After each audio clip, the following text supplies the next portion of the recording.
hope you're all doing well. My name is Putu Bertha Deviani, and in this video, I will analyzing poem that the title is Song by Lady Mary Worth. Okay, let's read the poem now. Love, a child is ever crying. Please him and his thread is flying.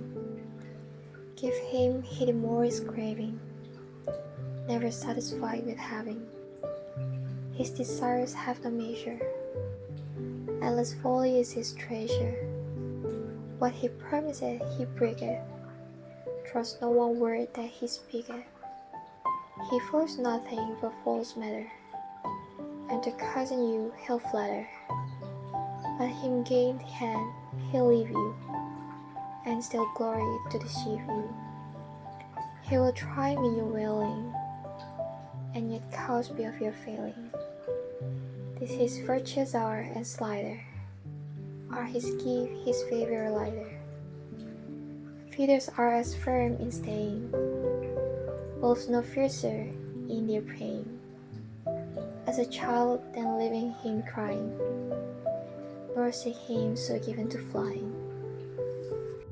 Alright, we're done with the reading. Now let's proceed to the overview.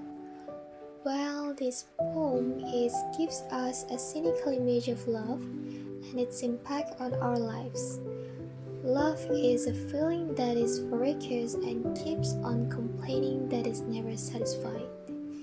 And as we can see, this poem consists of 5 uniform stanzas and follows a repetitive rhythmic pattern, while the first and last stanzas follow a pattern of AAAA, and the second, third, and fourth stanzas follow a pattern of AABB. Okay, let's continue to the rest of the poem. For the first stanza, it starts with a comparison of love to a child, that suggesting love is as demanding for attention and care as a child is. It personifies love as a male child who is always crying and demanding things. But if you give him what he wants, thought he is just more likely to leave. This stanza presents the impact of love and how it is always in need of more. And for the next is the second stanza. The second stanza furthers the idea of the previous lines, that love is still personified as a greedy child with desire that have no measure. This emotion can be measured and leads to foolish acts by searching for the unreachable. Furthermore, the following lines of the stanza suggest that love is inconsistent, and love should not be trusted, as it acts like a child who plays trick and break promises. Although love is personified, its character gradually acquires a more negative view throughout the stanzas.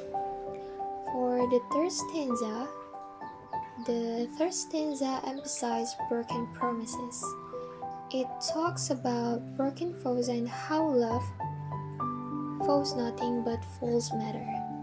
Again, it said that love can be trusted, as it flatters you, but then it doesn't keep its promises. This idea of broken vows can be linked to marriage and how men promise the world to their future wives, but then these vows are not kept. This stanza suggests that love can commit because of its erratic nature. And for the fourth stanza, it depicts the pain that love can cause. It shows a scene that suffering as love will triumph in your wailing, and yet cause be of your failing. Love causes failure because it makes the other person suffer, and he or she has no control over the situation. It suggests that this person who fails in love is also unsuccessful in life, and love enjoys its power and its ability to inflict pain.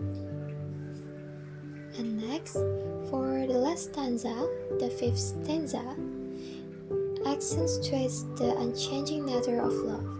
Love is compared to feathers and to wolves. There is no expectation of loyalty and betrayal is coming. The lover is compared to wolves, which cruelly crumble their prey as this is how hunting is conducted. Here the poet shows how like wolves lure her into a trap with his false acts and words, and once he's trapped, he reveals his cruel self. With this comparison, it's understand that love will never change. This final stanza shows resentment and pain over love. Thus, love is not characterized as a great feeling, but rather the opposite of it. And for the next, I'm going to talk about the literary analysis.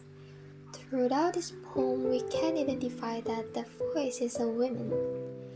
The theme of the poem are love between man and women in man actions, and for the tone is advising and disappointingly. We can see there are hints that the speaker has been hurt based on their cynicism, but this advice is presented in a clear and relatively emotionless manner. And if in the perspective of women, the poem is a warning on how men can treat you, love you, and also give some advice on how to act upon it. But in the perspective of a man, this poem will make them feel attacked and will not accept the things said in this poem about them. And for the next, here I have some vocabularies with their meaning that can help you if you have trouble finding the meaning of some difficult vocabulary in this poem. Okay, I think that's all about poem analysis from me. I hope you like it. Thank you for watching.